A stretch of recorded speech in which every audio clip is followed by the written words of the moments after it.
نعیمه غنی،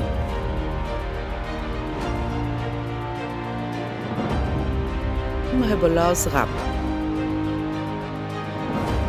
اکبر برای.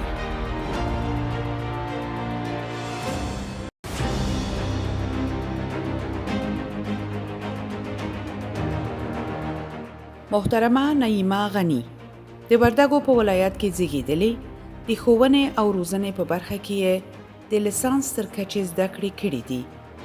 ښوونکې، شاعره او لیکواله ده. د میرمن کلتوري ټولنیز بهیر، د دارنشاه غړې او د ځلا مهالنۍ مجلې او سایت مسؤلیت یې په غاړه درلود. په بیلابیلو برخو کې یې ګڼو مجلو او سایتونو ته لیکنې کړي او شعرونه یې لیکلي دي. د ماشوم ادبیاتو په برخه کې 14 لیکلي انځوریز کتابونه، لسګونه ژباړلي انځوریز کتابونه لري. د هغې ترڅنګ د ماشوم ادبیاتو د ملي بنسټ مشره ده.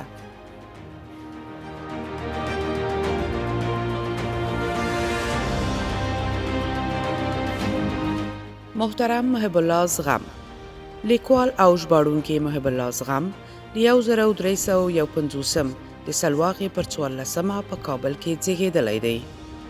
دی د طب ډاکټر دی خو لیکوالي هم کوي. د لیکوالي د لنډو کیسو او مقالو پیل او بیا یې ناولونو ته مخه کړه. وروسته یې ماشومانو ته هم کیسې او ناولونه ولیکل او ځینې آثار یې له فارسي او انګلیسي ژبو پښتو ته وژباړل. محب الله زغم د لنډو کیسو د ارزونې تجربه هم لري. دی په 2014 کې د کویټه انسټیټیوټ په ژوري هیئت کې شامل و.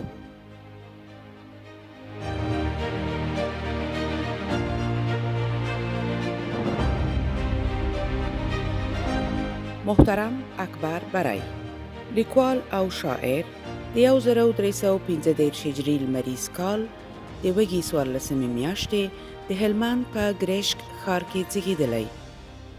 لومړي او ثانوي زده کړې یې په لښکرګاه کې او لوړې زده کړې یې د کابل پوهنتون حقوقو او سیاسي علومو پوهنځي کې ترسره کړي. ښاغلی برای د 1981 کال کې له هېواده وتلو ته اړ شو او اوس جرمني کې ژوند کوي. هغه شعرونه او لنډې کیسې لیکي او تر اوسه یې لسګونه آثار چاپ شوي دي.